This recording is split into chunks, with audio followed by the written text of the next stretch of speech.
Boa noite, irmãos e irmãs, na graça e na paz do nosso Senhor e Salvador, Jesus Cristo. Quero convidar você a, por gentileza, abrir sua Bíblia comigo no livro de Gênesis, capítulo 45, nós leremos a partir do 3º verso.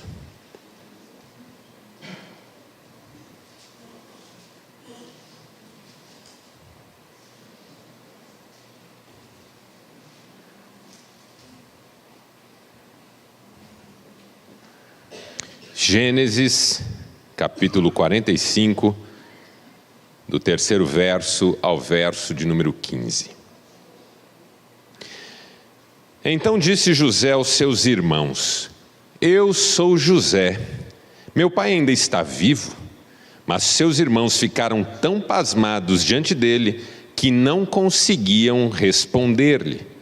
Cheguem mais perto, disse José aos seus irmãos. Quando eles se aproximaram, disse-lhes: Eu sou José, seu irmão, aquele que vocês venderam ao Egito. Agora não se aflijam, nem se recriminem por terem me vendido para cá, pois foi para salvar vidas que Deus me enviou adiante de vocês. Já houve 2 anos de fome na terra, e nos próximos 5 anos não haverá cultivo nem colheita. Mas Deus me enviou à frente de vocês para lhes preservar um remanescente nesta terra e para salvar-lhes a vida com grande livramento. Assim, não foram vocês que me mandaram para cá, mas sim o próprio Deus. Ele me tornou ministro do faraó e me fez administrador de todo o palácio e governador de todo o Egito. Voltem depressa, meu pai, e digam-lhe: Assim diz o seu filho José: Deus me fez senhor de todo o Egito. Vem para cá, não te demores. Tu viverás na região de Gósen e ficarás perto de mim. Tu, os teus filhos, os teus netos, as tuas ovelhas, os teus bois e todos os teus bens. Eu te sustentarei ali, porque ainda haverá 5 anos de fome. Do contrário, tu, a tua família e todos os teus rebanhos acabarão na miséria.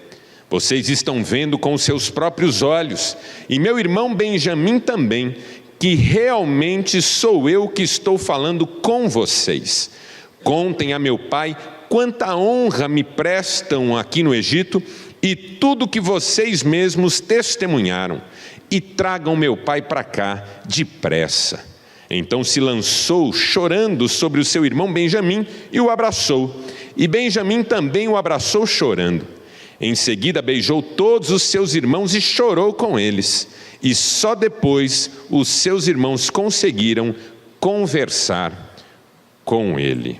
Até aqui, louvado seja Deus por essa palavra. E você diz?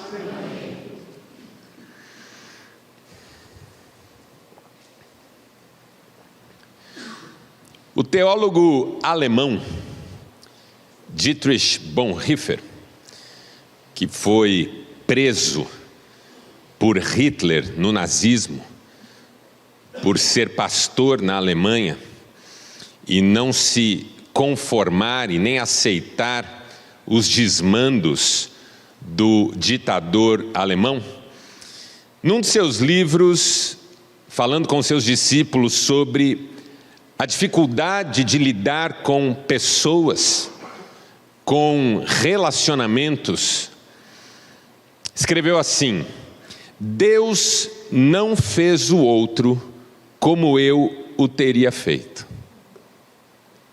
Deus não fez o outro como eu o teria feito. Essa é uma das verdades mais absolutas da vida no que se refere aos relacionamentos. As pessoas não são como nós achamos, pensamos ou gostaríamos que fossem.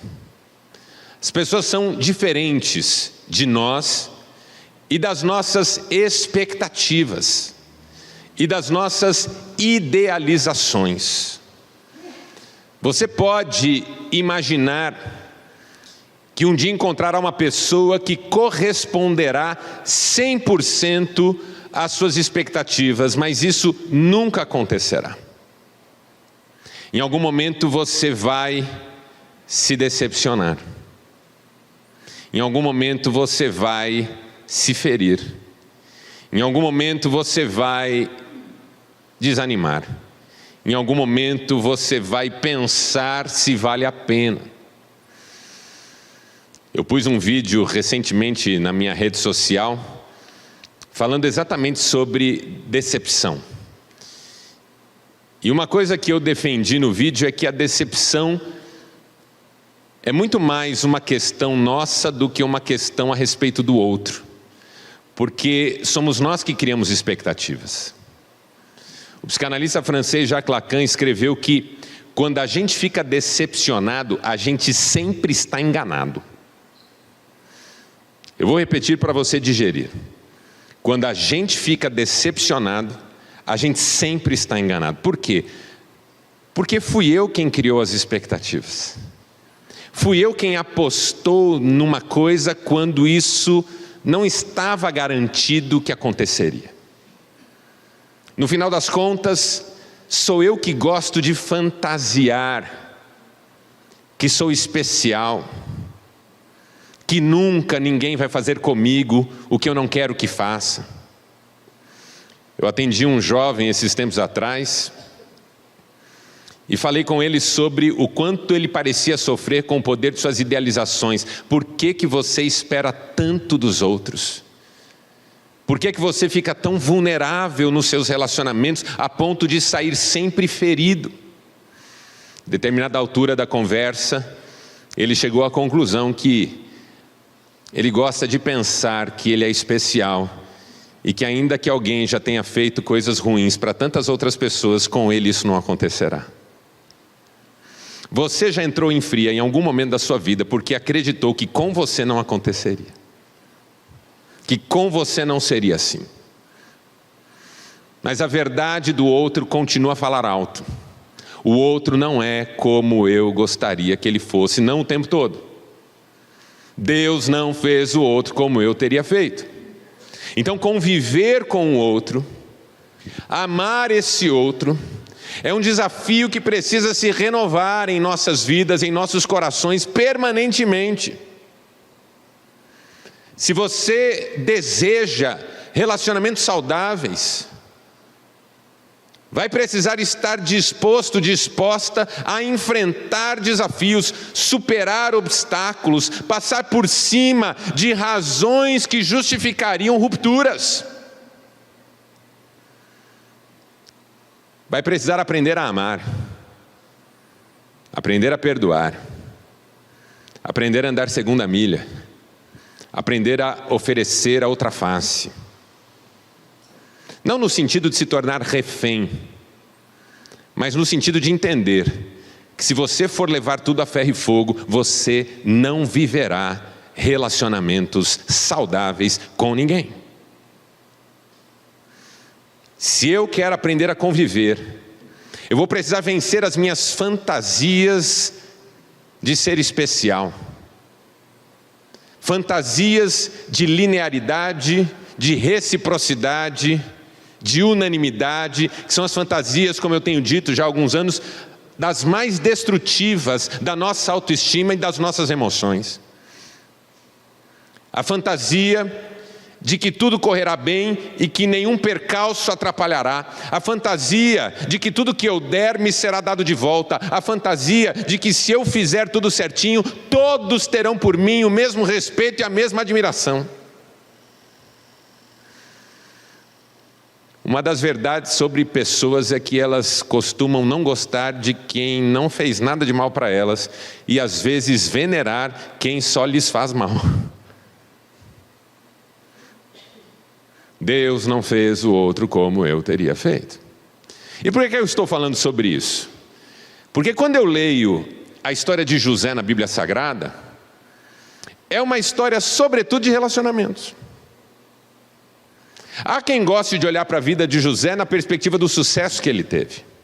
Há quem goste de olhar para a vida de José na perspectiva dos sonhos que ele tinha. Há quem goste de olhar para a vida de José na perspectiva da coragem, da resiliência, da fé. Eu gosto de olhar para a vida de José na perspectiva dos relacionamentos. Ele era um craque dos relacionamentos. Era alguém que sabia vencer os desafios e os obstáculos dos relacionamentos. E por isso, ele era uma bênção em todos os seus relacionamentos. Não era refém de nenhum relacionamento, mas era uma bênção em todos eles. E se você considerar o ambiente em que José foi forjado, não foi dos mais fáceis, pelo contrário, talvez o mais difícil de toda a Bíblia. Eu considero a família de José a mais problemática de toda a Bíblia. Não tem família mais problemática que a de José, nem considerando a sua irmã e o seu cunhado. Não tem. Família difícil. A começar porque seu pai, Jacó, tinha 2 mulheres, que viraram 4. Porque você se lembra da história. Jacó trabalhou 7 anos por amor a Raquel, para casar-se com ela. Trabalhou para Labão, o pai de Raquel, que viria a ser seu sogro. Ao final de 7 anos, casamento marcado, a festa aconteceu, deram um porre no Jacó. E quando ele estava na tenda esperando sua esposa, entrou sua esposa, ele teve relações com ela. Qual não foi sua surpresa quando amanheceu? Não se tratava de Raquel, se tratava de Lia, a irmã mais velha. E é curioso porque o nome Raquel significa ovelha, e o nome Lia significa vaca brava.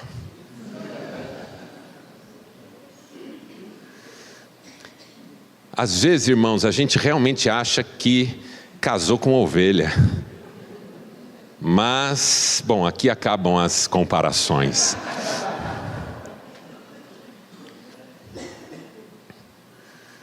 E aí ele foi falar com Labão: escuta, amigo, eu trabalhei 7 anos por Raquel e agora eu estou com a Lia lá dentro da minha tenda. O que aconteceu? O Labão falou: então, é que a gente aqui na nossa cultura não tem o costume de casar a filha mais nova antes da mais velha. Não podia ter avisado um pouco antes, tipo 7 anos antes? E aí o Jacó trabalhou mais 7 anos pelo amor de Raquel. Mais 7 anos trabalhando para Labão, para poder ser casado também com a Raquel. E nesse período o Labão só o enganou. Era um sogro terrível. Como disse uma vez um amigo meu, que tinha uma sogra deliciosa, pessoa maravilhosa, e um sogro que era encardido. Ele falou: meu sogro é a minha sogra. Ele é que faz esse papel na minha vida. Com todo respeito às sogras que aqui estão. O Labão era a sogra, mas fez mal para esse homem. E o enganou e trapaceou, a ponto de um dia Jacó juntar a sua família e fugir. As irmãs casadas com Jacó eram rivais. Começaram a se odiar. E embora Jacó amasse Raquel, era Lia quem lhe dava filhos. Teve 4 filhos, até Raquel perceber que ela não ia ter filhos. E aí ela teve uma ideia, Raquel. Deu sua concubina para Jacó e disse: você vai ter filhos com a minha concubina, porque eu quero criança nessa casa. E aí Jacó teve 2 filhos com essa concubina. Ali olhou e falou: esse jogo eu sei jogar. Pegou a concubina dela e fez o Jacó ter filhos com ela também. Teve mais 2. Depois Lia teve mais 2. Já eram 10. Eu costumo ver Jacó, quando eu penso em Jacó, eu penso num homem cansado, exausto, chegando em casa do trabalho com a sua maleta na mão, olhando aquelas 4 mulheres, aqueles 10 filhos e pensando: Deus, como é que eu fui parar nessa situação? Até que finalmente Deus abriu o ventre de Raquel e ela engravidou primeira vez de José. Segunda vez, ela engravidou de Benjamim, que se tornou caçulinha entre 12 irmãos. Só que como José era o primeiro filho da mulher que Jacó amava, Jacó não escondia sua preferência por ele. E o tratava muito bem, lhe dava presentes, lhe deu uma vez uma túnica de muitas cores. Os irmãos de José o odiavam com todas as suas forças. E José sabia, pelas histórias que o pai contava, da força do ódio dos irmãos, porque o próprio Jacó, pai de José, era errante na terra, vivia fugindo, exatamente por causa de uma ameaça de morte que pairava sobre ele, feita por seu irmão Esaú, quando ele roubou de Esaú a bênção da primogenitura, segundo a opinião de Esaú. Jacó entendia que ele tinha comprado a bênção, com o prato de lentilha que ele serviu para Esaú. Mas Esaú não entendeu assim e jurou matar Jacó. Então Jacó andava pelo mundo fugindo de Esaú. É nesse contexto que José é criado, de uma família beligerante, cheia de mágoas, de rancores, de ódio, em que um quer ver o pior para o outro, em que havia maquinações uns contra os outros para ver quem se dava melhor. Esse é o ambiente em que José cresceu. Você acha que o ambiente que você cresceu foi difícil? Talvez tenha sido. Mas veja o ambiente em que José cresceu. E não bastasse tudo isso, um dia seus irmãos, movidos por inveja, o traíram e o venderam. Eles estavam no campo cuidando dos rebanhos de Jacó. José estava em casa porque Jacó gostava que ele ficasse por perto. Jacó pediu a José: vá ver onde seus irmãos estão, o que eles estão fazendo e traga notícias. José foi, e quando os irmãos o viram aproximar-se, pensaram e conversaram uns com os outros: vamos matá-lo e vamos ver o que sobra dos sonhos que ele tem. Só que um dos irmãos disse: não, nós não podemos matar nosso irmão, não podemos fazer isso com o nosso pai. E acabou que eles lançaram José num poço e o deixaram lá. Quando esse irmão mais velho, Rúben, se ausentou da cena por alguma razão, os irmãos viram aproximar-se dali uma caravana de midianitas que eram mercadores de escravos e não titubearam, venderam José como escravo. José, que era o filho preferido de seu pai, que era um jovem correto, dedicado e cheio de fé no coração, foi vendido como escravo, muito provavelmente com algo em torno de 16 ou 17 anos de idade, para uma caravana de midianitas. A caravana levou José para o Egito, e lá ele foi negociado numa praça pública e adquirido como mercadoria por um homem chamado Potifar, que viu que o menino era bem criado, que era filho de uma família não de escravos, mas de uma família boa, uma família de gente de alguma posse, de alguma condição. E levou o menino para trabalhar na sua propriedade.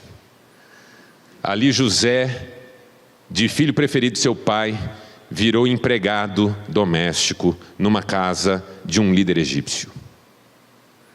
Só que trabalhando ali, José começou a apresentar os sinais de sua habilidade nos relacionamentos e na vida.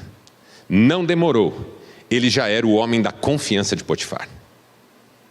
Porque José entendia algo que nós nem sempre entendemos. Não importa o que aconteceu comigo, importa o que eu vou fazer com o que me aconteceu. Você entende a força dessa frase? Não importa o que aconteceu comigo, importa o que eu vou fazer com aquilo que me aconteceu. E José decidiu ser o melhor trabalhador da casa. Foi sendo promovido. De repente ele era o administrador da propriedade toda. O Potifar começou a confiar nele, deixava a casa e todos os bens aos cuidados de José, saía em campanhas militares, porque sabia que José estaria cuidando da sua casa. Só que Deus não fez o outro como eu teria feito. Deus não fez a mulher do Potifar como ela devia ser. Há dúvidas de que Deus tenha feito a mulher do Potifar.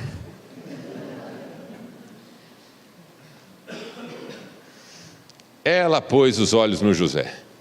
O José ficava em casa mais que o Potifar. A mulher do Potifar provavelmente era uma moça nova, porque os líderes egípcios nesse período casavam-se com moças muito novas. Então é muito provável que a mulher do Potifar tivesse mais ou menos a mesma idade de José. E José estava sempre ali, era um menino espetacular. E ela pôs os olhos nele e decidiu que era ele que ela gostaria de ter ao seu lado. E começou a assediá-lo, e José firme ali, firme. Um dia ela armou para ele. Porque como diz um amigo meu, quando uma mulher coloca um homem na alça de mira, ele que se cuide. Ela armou para ele. Ele chegou em casa, todos tinham ido embora, ela agarrou-se com ele. Agora você é meu. Ele largou sua túnica e saiu correndo. No que ele sai correndo sem a túnica, vamos chamar isso de desguarnecido. Como é que explica uma cena dessa? Porque a mulher do Potifar começa a gritar. Tentou me estuprar. E aí todo mundo olha, tem um rapaz desguarnecido, correndo. Quem que é? José. A hora que o Potifar chega, a mulher diz, ele tentou abusar de mim.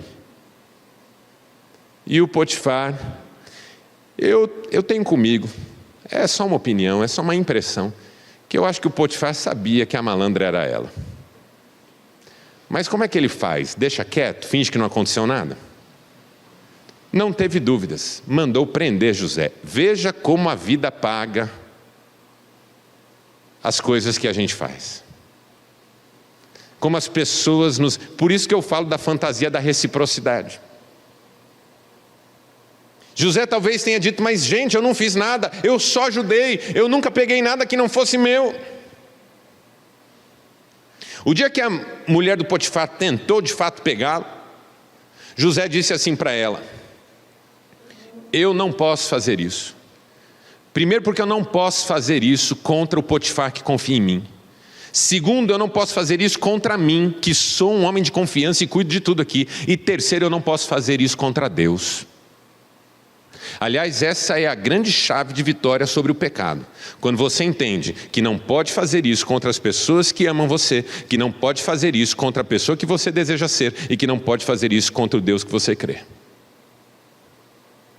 José diz para ela, como é que eu vou cometer tamanho pecado contra Deus? Ninguém escapará de uma tentação se não souber quem são as pessoas que o amam, se não souber quem é a pessoa que quer ser e se não souber quem é Deus na sua vida. Ninguém escapará da tentação se não tiver essas 3 certezas claras no seu coração.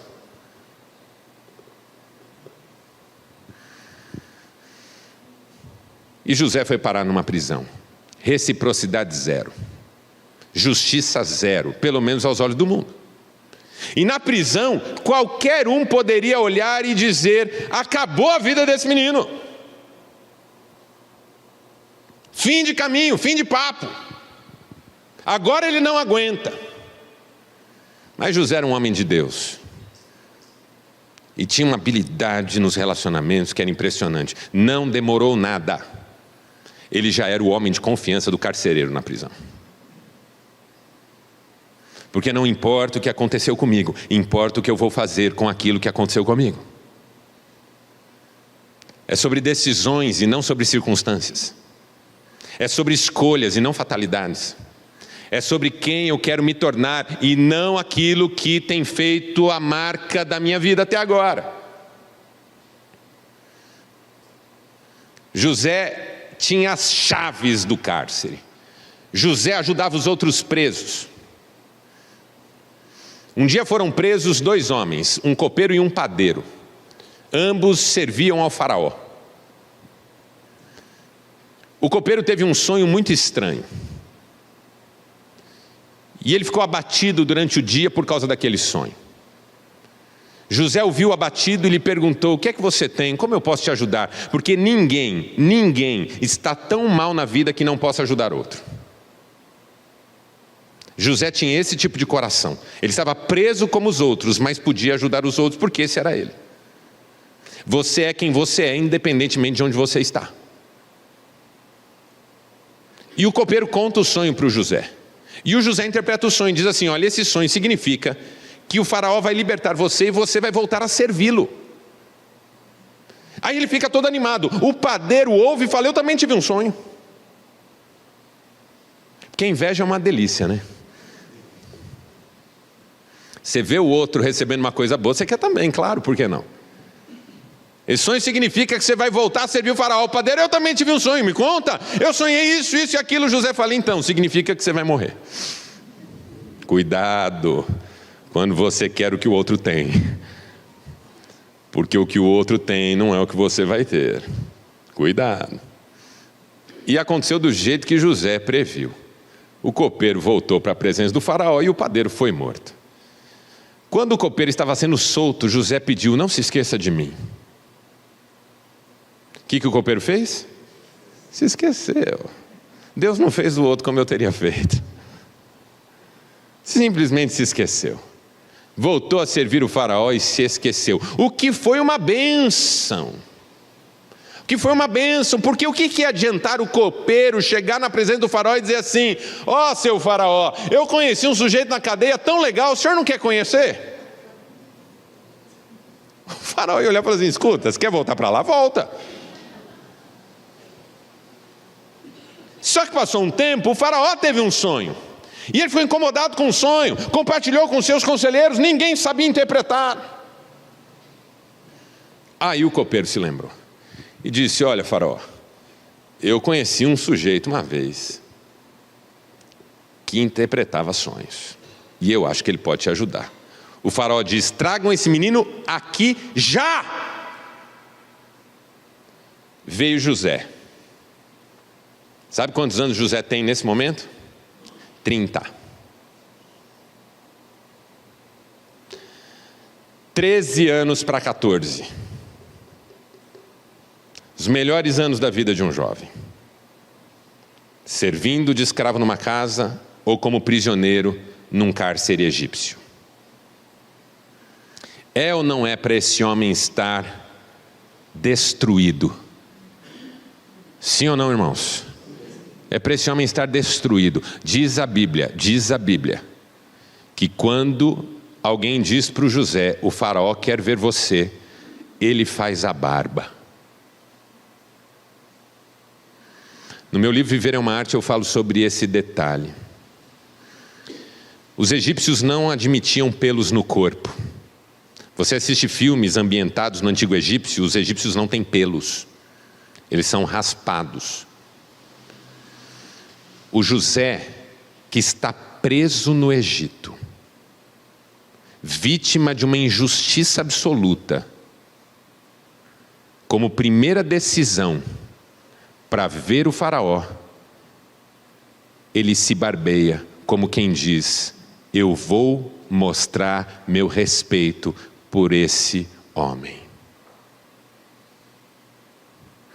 Não é porque a vida tem sido injusta comigo, na minha opinião, que eu vou ser um mala com as pessoas que convivem comigo ou que eu conheço pelo caminho. Não é porque as coisas não saíram como eu gostaria que elas saíssem que eu vou descontar minhas frustrações em cima de quem cruzar o meu caminho. E José faz a barba e vai à presença do faraó.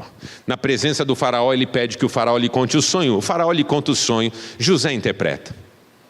O seu sonho significa que haverá 7 anos de uma fartura única na história. Mas depois desses 7 anos de fartura, virão 7 anos de fome, que farão esquecidos os anos de fartura. O faraó pergunta: e o que eu faço? José diz: coloque um homem no trono do Egito, para administrar os 7 anos de fartura, de forma sábia, de forma honesta, de forma inteligente. Porque quando vierem os 7 anos de fome, haverá comida de sobra no Egito. José não disse: me faça um favor e eu digo.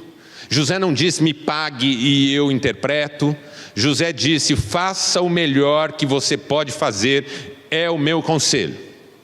Escolha a melhor pessoa para administrar o tempo fácil e depois o tempo difícil. O faraó ouve aquele conselho, olha para os seus conselheiros. Havia talvez uma centena de conselheiros no palácio do faraó. E faz uma pergunta: quem poderia ser mais sábio, mais inteligente, mais honesto, mais apropriado do que esse jovem com quem Deus fala? Aleluia por isso. Ninguém é melhor do que uma pessoa que ouve a voz de Deus.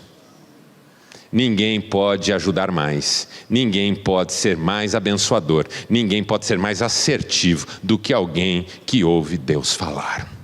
Meu irmão, minha irmã, olhe na minha direção. Imagine o que será a sua vida o dia que você se tornar capaz de ouvir Deus falar com você.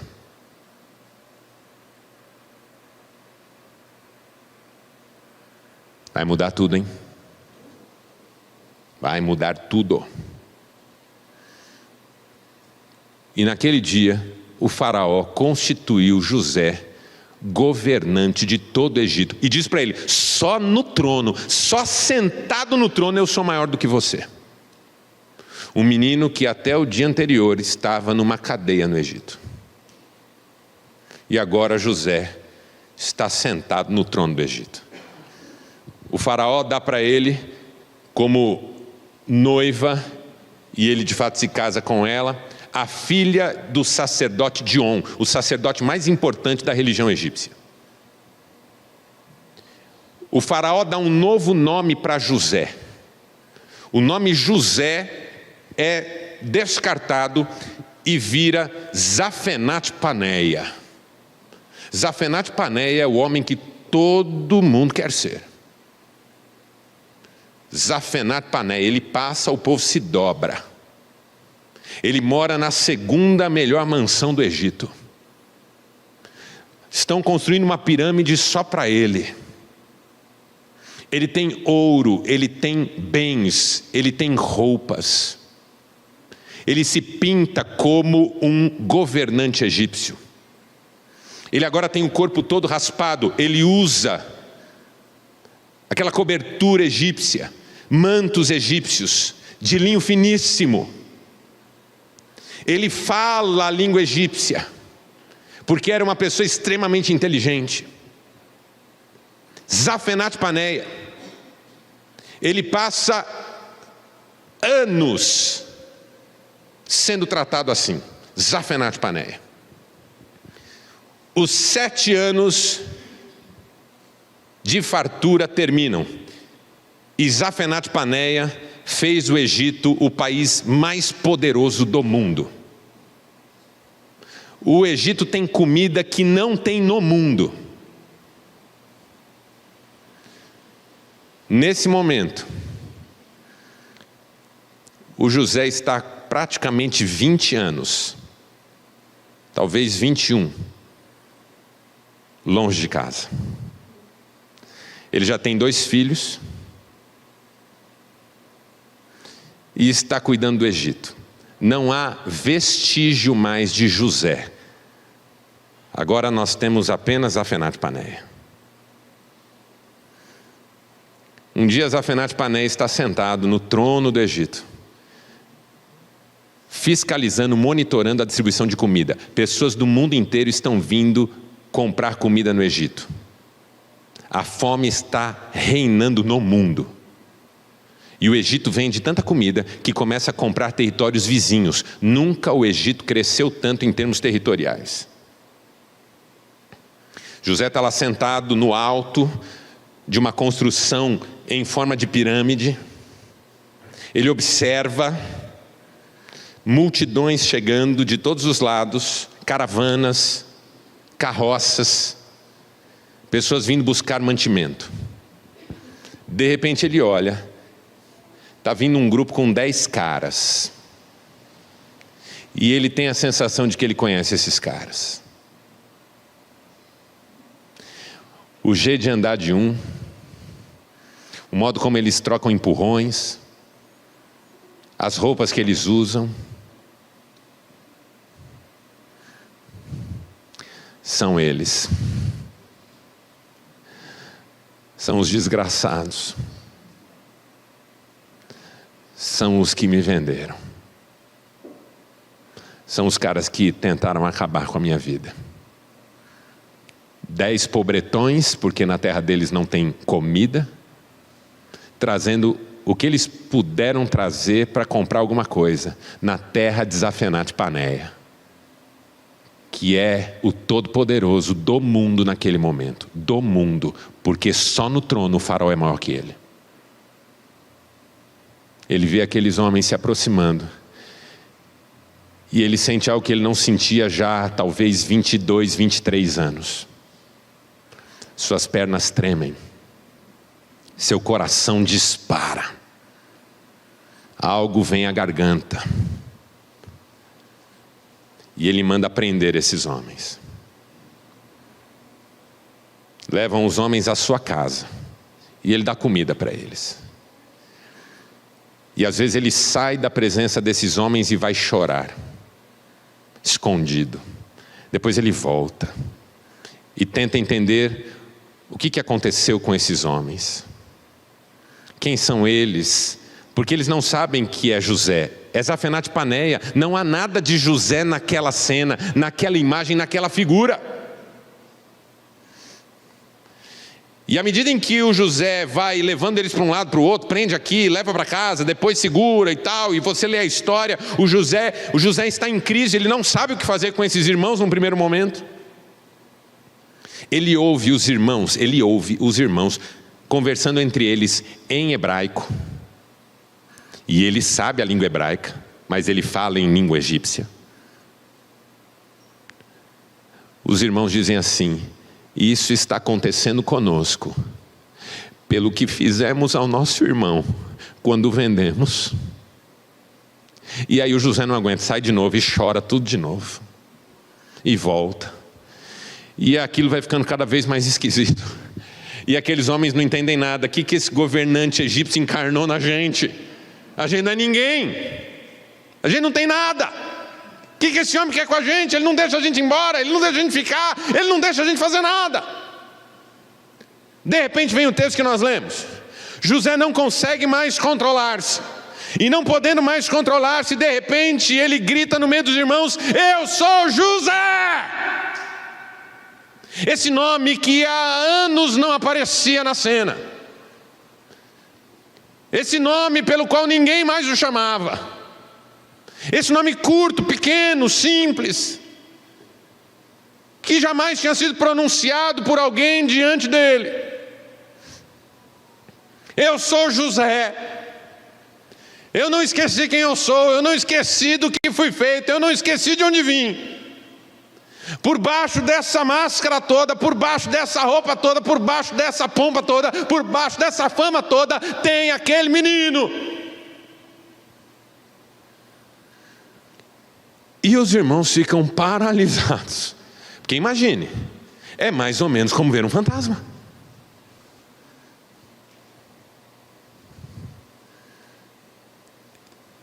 Tem um egípcio gritando: eu sou José, no meio da sala. É demônio. Não é possível. Quem que é? E eles não conseguem responder. E o José diz para esses irmãos 3 coisas que vão se revelar o segredo pelo qual José era quem ele foi. E o primeiro segredo que José revela nesta palavra que nós lemos para os irmãos é: Deus é soberano. Diga, Deus é soberano. Esse é o primeiro segredo para relacionamentos saudáveis, para uma vida em que você não vira refém dos outros, para uma vida em que você não se torna mendicante emocional, para uma vida em que você supera obstáculos e desafios, para uma vida em que você consegue ser uma bênção na vida de quem Deus coloca no seu caminho. Deus é soberano. Eu sou José, ele diz, mas não tenham medo. Nessa hora eu já estaria... Eu não vou falar o que estaria acontecendo comigo, porque é meio vergonhoso. Eu estaria sujo.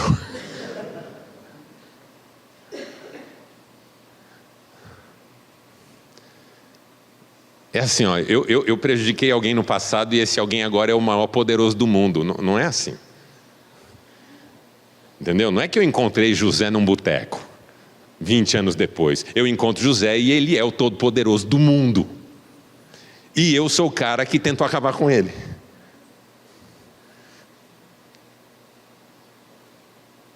Eu não sei como eu reagiria.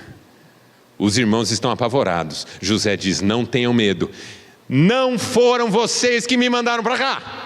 Olha aqui uma chave de sucesso nos relacionamentos. Não foram vocês que me mandaram para cá. Vocês não têm esse poder. Vocês não estão no controle da história. Vocês não governam sobre mim. Eu tenho um Deus sobre a minha vida. Eu tenho um Deus que tem planos e propósitos para mim. Eu tenho um Deus que cuida de mim. Foi Ele que me mandou para cá. Primeira chave de sucesso nos relacionamentos é quando você entende que as pessoas não podem fazer com você o que Deus não deixar. E o que quer que Deus permita é para o seu bem.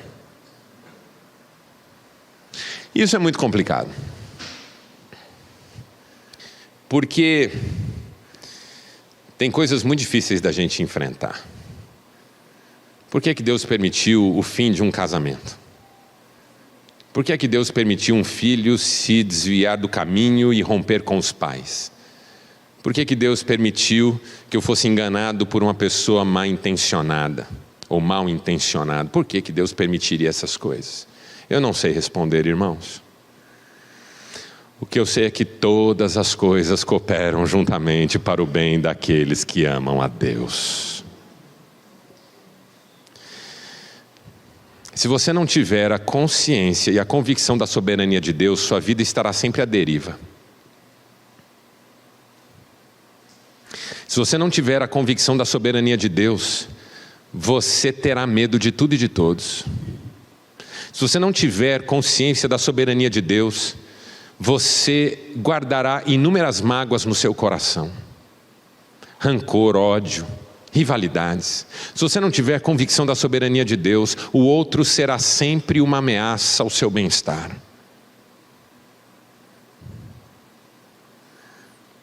Deus é soberano, irmãos. E Ele está no controle de todas as coisas.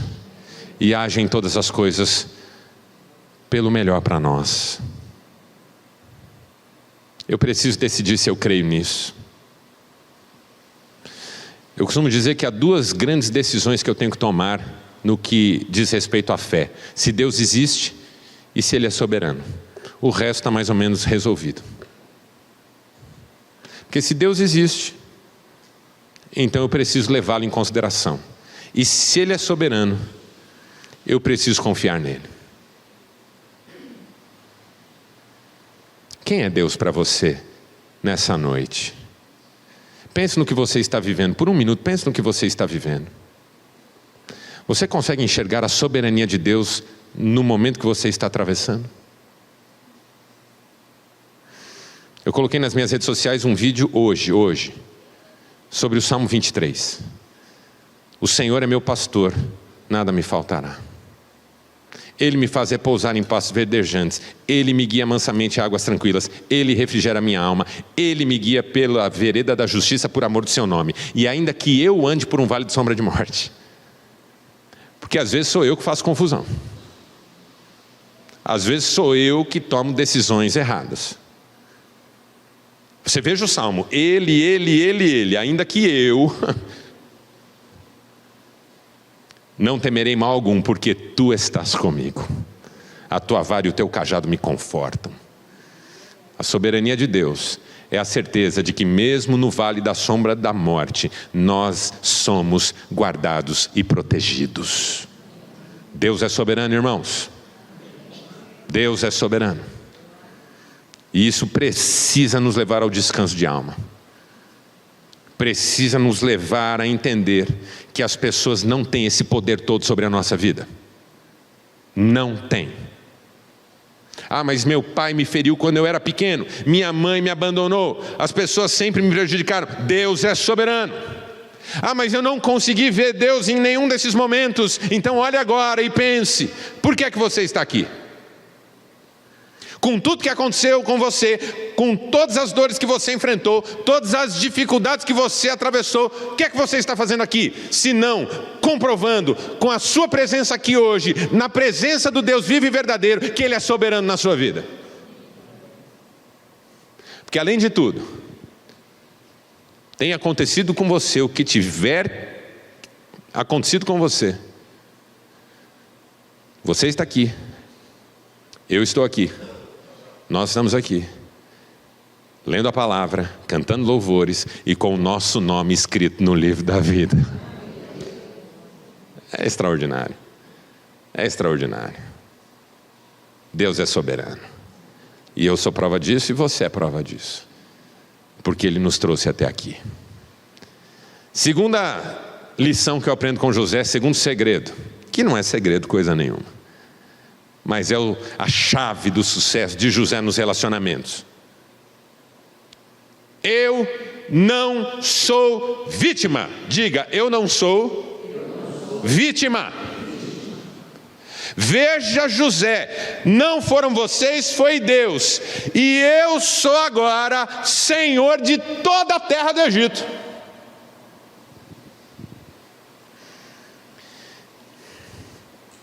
Imagine uma cena. O menino está andando na rua, indo para casa, para arrumar as malas e ir para o acampamento da igreja.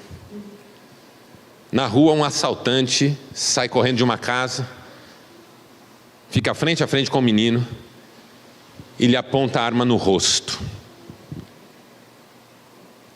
Você congela essa cena nesse momento. Quem é a vítima?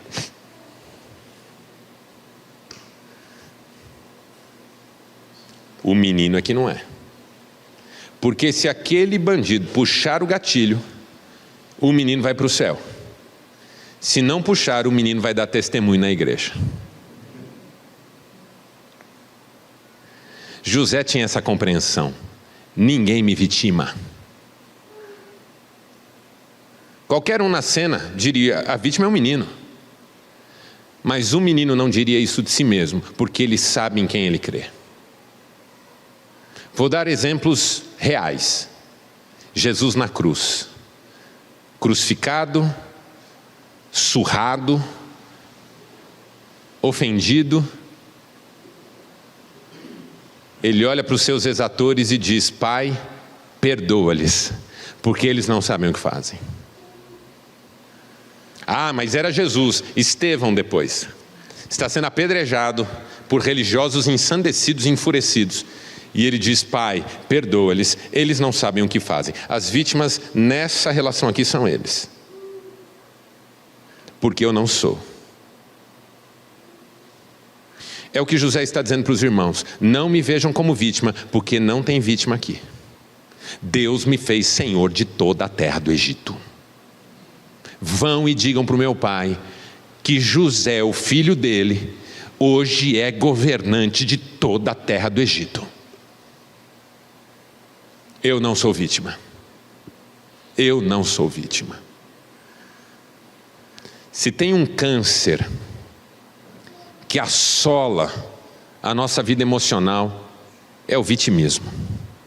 O vitimismo é aquela sensação que eu guardo dentro de mim, de que a minha vida não é o que deveria ser e o que poderia ser, porque o outro não deixa. O homem mais vitimista da Bíblia é um paralítico que está paralítico há 38 anos quando Jesus o encontra no tanque de Betesda. Jesus olha para ele e lhe faz uma pergunta. Quem lembra da pergunta? Queres ser curado? Irmãos, todo respeito, qual que é a resposta para essa pergunta? Sim, quero ou não. De boa, estou de boa aqui, fica na paz. Escolhe um outro aí. Mexe comigo não. Mas aquele homem responde assim: eu não tenho ninguém que me leve no tanque. Quando a água é agitada e quando eu tento sozinho, vai outro antes de mim. Ou seja, queres ser curado? Não tenho quem me ajude, todo mundo me atrapalha. Essa é a resposta que o homem dá. Não tenho quem me ajude, todo mundo me atrapalha. Queres ser curado? Por que Jesus pergunta, queres ser curado? Porque há pessoas que não decidiram ainda se querem sair desse lugar. Mas por que alguém não quereria uma coisa boa? Não sei. Por que você não quereria uma coisa boa para você? Há vários motivos. Dentre eles o que nós chamamos em psicanálise de ganho secundário. O que é ganho secundário? Quando um sofrimento, por pior que seja, traz um benefício na sequência. Criança que fica doente. É horrível ficar doente. Mas tem o ganho secundário de não precisar ir para a escola. Eu que sou adulto tenho ganho secundário quando fico doente. Cristiane vira um doce.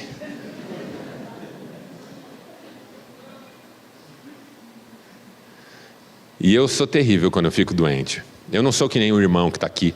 Porque os irmãos que estão aqui, eu estou dando uma olhada aqui na frente, aqui só tem homem de verdade. Não é o meu caso. Eu quando fico doente parece que vou morrer.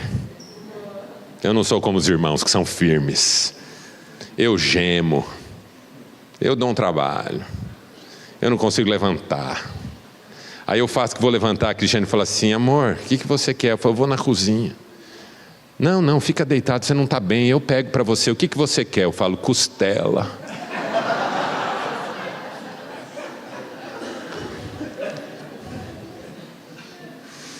Eu fico imprestável. Mas o ganho secundário é um negócio legal toda a vida. Um dia eu acordei no meio da noite com um calorão de um lado, um frio do outro, eu tremia. E ela acordou de tanto que eu tremia. O que foi, amor? Eu falei: eu estou com muito frio. Ela falou: mas não está frio. Eu falei: eu estou com muito frio. Ela pôs a mão e falou: amor, você está com muita febre. Vai, levanta, eu vou pegar um remédio para você. Eu falei: não consigo me mexer, o coberto. Ela não teve dúvidas. Veio com o corpo dela, encostou no meu. Foi me esquentando. Bom, para encurtar uma longa história, desde então eu tenho febre toda semana. Adoeci, irmãos, adoeci. Estou com um problema grave. Ganho secundário é uma delícia. O maridão tem ganho secundário quando todo mundo trata ele como problemático da casa. Porque enquanto ele é o problemático da casa, ninguém precisa exigir dele que ele seja um homem de Deus. A mulher tem ganho secundário, sendo sofrida, reclamando de tudo, sempre com cara amarrada, porque enquanto ela é a sofrida da família, ninguém espera dela que ela seja mulher de Deus. Por que alguém não quereria o que é melhor para a sua vida? Porque tem esse negócio chamado ganho secundário. Às vezes é legal ficar nesse lugar de vítima. As pessoas têm pena de nós. A gente fala com as pessoas no sentido delas terem pena de nós. Aí eu conto uma história triste, e se a pessoa ficar com pena, é como se eu tivesse uma satisfação. José não quer pena de ninguém. Deus me fez senhor de toda a terra do Egito. Eu não quero pena de ninguém. Eu não sou vítima. Se você se sente vítima de alguém, esse relacionamento está fadado ao fracasso. Maridos que se sentem vítimas de suas esposas. Esposas que se sentem vítimas de seus maridos. Filhos que se sentem vítimas de seus pais. O psicanalista francês Jacques Lacan certa vez disse assim para os seus alunos: você pode dizer que é assim ou assado por causa disso ou daquilo, desse ou daquele, mas nada muda o fato de que é você quem está dizendo que é assim ou assado por causa disso ou daquilo, desse ou daquele. Em outras palavras, é você quem põe a culpa da sua vida no outro. É você. É você. Você decide que sua história faz sentido a partir dessa culpabilização. Irmãos, nós não somos vítimas. Porque se algo acabar com a nossa trajetória hoje, nós retomamos nossa trajetória no reino de Deus. E se não acabar, é porque Deus ainda vai fazer um milagre na nossa história. Nós não somos vítimas. Quem diz amém para isso? Amém. E por último, o último segredo de José. A escolha do futuro. Diga, a escolha do futuro. Porque aí José faz um movimento que eu acho espetacular. Meu pai está vivo? Então façam o seguinte: falem para ele para vir para cá. E venham vocês também. Veja, os 10 cretinos, os 10 desgraçados, os 10 invejosos. Venham para cá. Vamos morar todos aqui. Eu vou dar a terra de Gósen para vocês, que era uma terra ótima no Egito. Eu vou cuidar de vocês, das famílias de vocês. Deus tem me dado muito, eu quero abençoar vocês. Nós vamos passar Natal junto aqui, Páscoa. Nós vamos comemorar os aniversários juntos aqui. O mundo ainda vai ter tempo de fome. E eu quero ter certeza de que vocês estão bem. Irmãos, isso aqui é incrível, não é? É assim, ó, eu vou jogar limpo com vocês. Se eu fosse José, eu fingia que não reconhecia os caras. Sim ou não? 10 caras lá andando, eu ia falar assim, ó, aqueles 10 ali, não deixa chegarem perto de mim. E na hora que eles estiverem indo embora, dá uma sova em cada um, mas não mata não. Só uma sova só. E se eles perguntarem por quê, diga que é porque eles são feios, para eles ainda ficarem com baixa autoestima. Mas eu sou mau, você que é bom deve estar assustado comigo agora. Eu vou falar a verdade para você, eu não me revelaria para esses caras não. O José não só se revela, como quer retomar o vínculo familiar. Incrível isso. Porque José não está olhando para o passado, ele está olhando para o futuro. A questão é: que fase da vida vai determinar quem você é nesse momento presente? O passado ou o futuro? O futuro de José fica mais bonito com a família dele retomada, restaurada, refeita.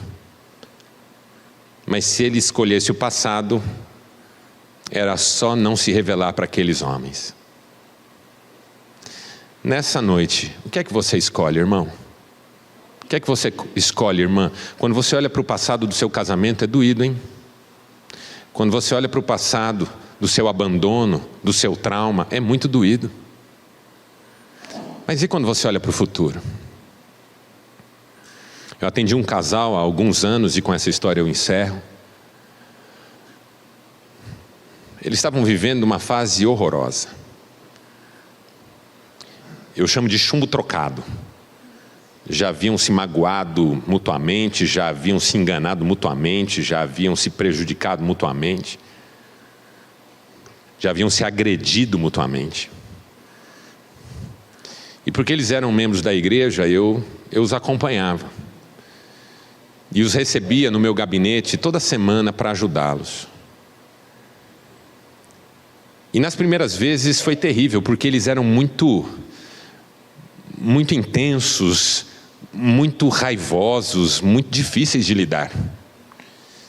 E às vezes brigavam na minha frente, e às vezes um levantava e ia embora, era uma coisa muito desgastante para mim. Só que foi passando o tempo, algumas semanas, eles foram acalmando, e eu fui ministrando a eles. Um dia eu estava ministrando, eles estavam sentados à minha frente, e de repente eu não sei o que eu falei, aquele homem bateu assim na mesa, falou: Marcelo, posso fazer uma pergunta? Eu falei: claro. Ele falou assim: vai valer a pena tudo isso? Quando ele falou, vai valer a pena tudo isso, eu já gelei por dentro.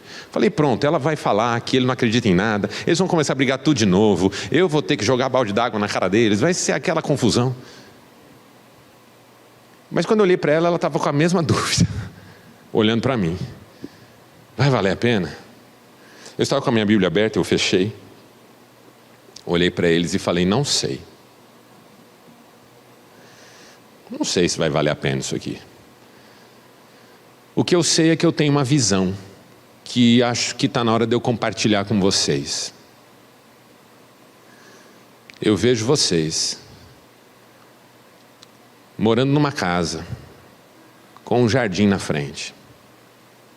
De repente a porta da casa se abre, um dos seus netos sai correndo, de repente vem seu filho com a esposa dele. Naquela época os meninos eram jovens ainda. A menina no colo, a menina está chorando, porque ela não quer ir embora.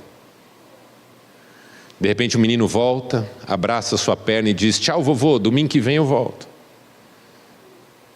Abraça a sua e diz: tchau vovó, domingo que vem eu volto.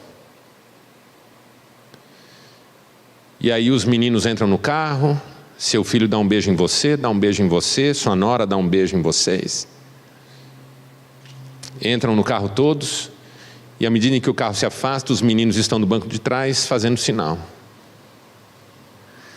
Vocês estão dando tchau para eles, e você pega na mão dela. E nesse momento que você pega na mão dela, você aperta a mão dela, sem dizer uma palavra. Apenas aquele aperto que faz com que os dois se lembrem tudo que tiveram que superar para estarem juntos até então. E nesse momento em que você apertar a mão dela e ela entender o que significa esse apertão, vocês saberão que valeu a pena. Nisso estávamos chorando os três. E eles estão casados até hoje. Porque é você quem faz valer a pena se olhar para o futuro, ao invés de olhar para o passado. Feche seus olhos, por favor. Eu quero orar com você.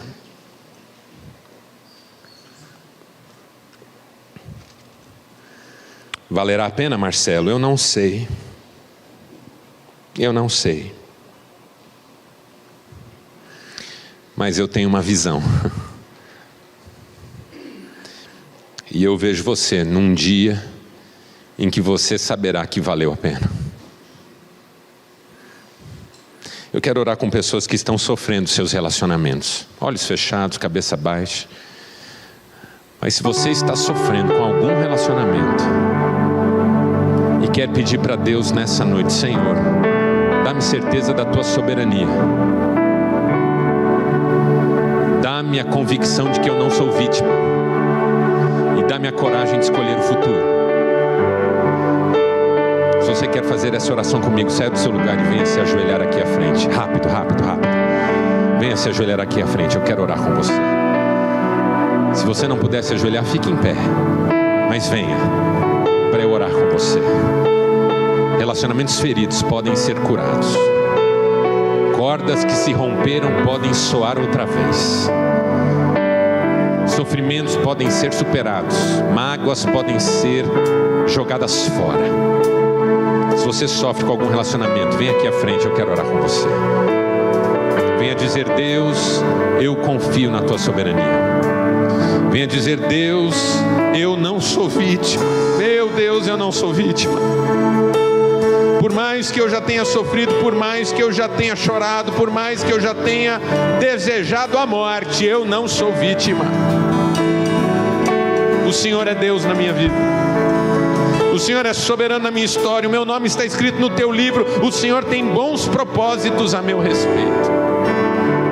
Eu não sou vítima, Pai. E nessa noite eu escolho o futuro. Nessa noite eu escolho o futuro. Semear o futuro. O Senhor me dê sabedoria, porque a partir dessa noite eu vou semear o futuro. Prepara uma terra de gozem para mim, porque eu vou viver feliz com os meus relacionamentos, em nome de Jesus. Quero orar por essas pessoas, Pai, que entenderam a Tua palavra e enxergaram que os seus relacionamentos estão adoecidos. Há mágoas nesses corações, talvez, pelo menos rancor, dor e tristeza. Meu primeiro pedido é que o Senhor derrame um bálsamo sobre essas vidas, e tudo aquilo que é amargo, e tudo aquilo que é podre, e tudo aquilo que é sujo, e tudo aquilo que é contaminante, seja tirado agora, em nome de Jesus. Visita os teus filhos e filhas aqui, com cura para as emoções, com cura para o coração, com restauração. Que toda pecha de vítima caia por terra hoje. Que cada um dos teus filhos e filhas se levante desse momento na certeza de que é guardada pelo Senhor. Nada acontece por acaso. Não somos vítimas. O Senhor está no controle de todas as coisas. Tem o melhor para nós. E eu oro para que o futuro se descortine diante dessas vidas hoje. Uma visão do alto seja sobre essas vidas hoje. Uma visão espiritual de fé hoje. Abre esses olhos para que vejam que o Senhor está fazendo a obra. É a minha oração, em nome de Jesus. Amém e amém. Vamos todos ficar em pé e vamos louvar ao Senhor com alegria. E que Deus continue sendo o centro da nossa vida. Cristo seja o centro de todo o meu ser. Mostre quem tu és, e em meu coração Cristo seja o centro de todo o meu ser. Mostre quem tu és. Nada mais importa, nada se compara a ti.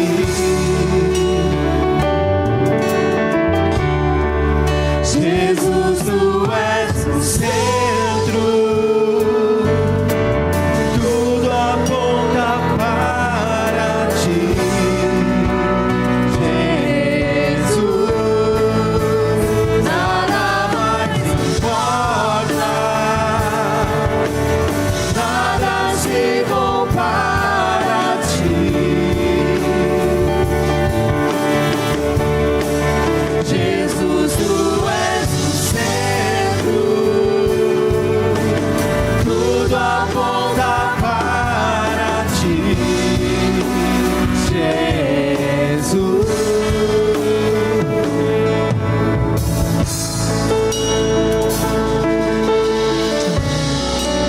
Vamos orar. Pai, muito obrigado. Obrigado por esse banquete.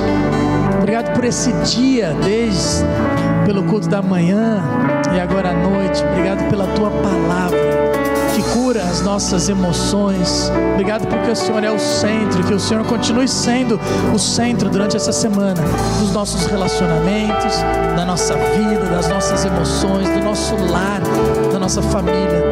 Muito obrigado, Pai. Muito obrigado. Em nome do Senhor Jesus. Igreja de Jesus, receber a bênção e que a graça do nosso Senhor Jesus, o amor de Deus e Pai, e a comunhão, o consolo, o fruto, os dons do Espírito Santo esteja sobre a tua vida, sobre o teu lar, fazendo tudo valer a pena, não só agora, mas até a volta do nosso Senhor Jesus, agora e para sempre. Amém e amém. Querido, que Deus te abençoe e te dê uma semana de vitória, em nome do Senhor Jesus.